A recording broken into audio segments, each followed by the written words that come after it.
આજે પીજીવીસીએલ પોરબંદરમાં total 357 gang team કાર્યરત હતી. એમાંથી ટોટલ ડિસ્કનેક્શન જે કરેલા છે એની સંખ્યા છે 1188, જેની કુલ રકમ થવા જાય છે 55.49 લાખ રૂપિયા.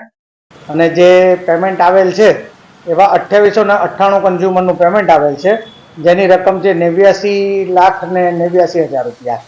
અને પોરબંદર સર્કલનું ટોટલ આજનું કલેક્શન છે 1,91 લાખ રૂપિયા.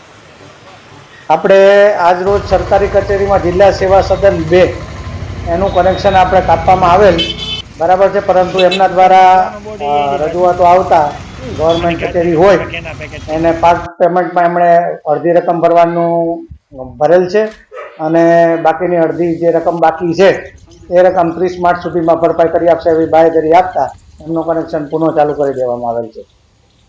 પરંતુ જે આ ડિસ્કનેક્શન ડ્રાઈવ અત્યારે જે ચાલે છે 17 માર્ચ સુધી તો મેગા ડ્રાઈવનું આયોજન હતું, પણ આગામી 31 માર્ચ સુધી આ ડ્રાઈવ કન્ટિન્યુઅસ ચાલતી રહેશે અને ડિસ્કનેક્શન પણ જેના ડિફોલ્ટર કન્ઝ્યુમર છે એના કનેક્શન પણ કપાતા રહેશે.